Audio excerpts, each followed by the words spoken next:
You know, there's an awful lot written about teamwork. Boy, there's a lot written about teamwork. And all of us have been on teams, and we all have a lot of experience. So I would just like to share with you my experience, but also my convictions on how we go about improving teamwork. And I think the secret comes to having a standard. So typically I have a model that I work with and then an application. And in this case, the model provides the standard. And you might say, Phil, what do we mean by a standard? Well, a standard tells you the right way, the ideal way, the appropriate way to do something.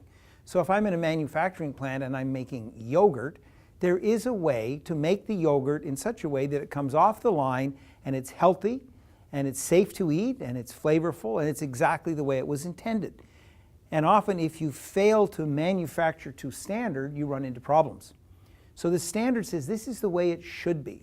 And I feel very often in the world of teamwork that there's this sort of fuzzy, abstract, well, we need to be better, but there's no real standard of excellence. So I'm going to share with you the 7 things that I feel are essential for something to hit the standard of a world-class team. And the first is the team needs a leader. You've got to have a leader so that the team has someone that they are looking to guide them, set agendas, make decisions, and so on. The second is the team's got to be committed to a goal, and everybody's got to agree to that goal. It's got to have a unanimous commitment to that goal, and it helps often to have that goal written down. The third is if the team breaks up to do subtasks, each subgroup has to have its own role and be treated as a team by itself. And then the next thing is shared resources. You know, often we think about resources as, well, money and equipment and buildings, and those are very important. Those are hard resources. But I think a team needs to share not only the hard resources, but also the soft resources. Their ideas, their enthusiasm, their energy. There's no place in a team for an individual team member to withhold the things which they could contribute to make the team perform better, their ideas and imagination and so on. The next is effective and frequent communication. And very often people say, what do you mean by that? And I would say that communication is effective and frequent when everybody on the team feels they know everything that they need to know. And that's really the test. The 6th component is a consistent, united, and enthusiastic effort. I mean, there's nothing worse than having somebody on a team go, oh, well, you know, I'm here, I don't want to be here.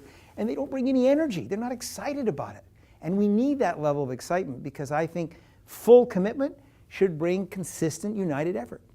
And the 7th issue, is what I would call periodic, means it just happens once in a while, and temporary, not all the time, suppression of the ego.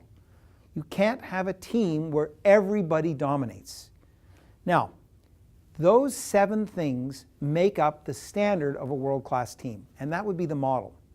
To apply it, I would give you a question. At the end of every team, ask this question: how can we improve our team performance? How can we improve our team performance? If you ask that question at the end of every team meeting, whether you're physically in the same space or remotely or on a webinar or virtually, you ask that question, 3 things need to happen. First, people need to select a stone. And I call those 7 principles the 7 cornerstones of teamwork. Those 7 principles are 7 cornerstones of teamwork, which in their aggregate set the standard for a world-class team. So each person selects one of the 7, and then they share their reason. You know, I've said that next time we meet, I'm not really clear on the goal. We should get focused on that. And then thirdly, you agree on a course of action. After you've heard from everybody, it's okay. We've all talked about where we feel at this meeting we were performing against standard, and here's what we can do about it next time. So asking that question at the end of every meeting, selecting a stone, giving the reason, and agreeing a course of action will allow you to get better for next time. Then the same question next time, and bit by bit, the team becomes really powerful. Now, it just so happens I wrote a book on this topic called, coincidentally, The 7 Cornerstones of Teamwork, and you can get that at a number of the digital download spots, such as the iTunes library, Amazon, and so on. So you feel free to go on there, download the book, and it'll give you much more detail around the 7 cornerstones of teamwork.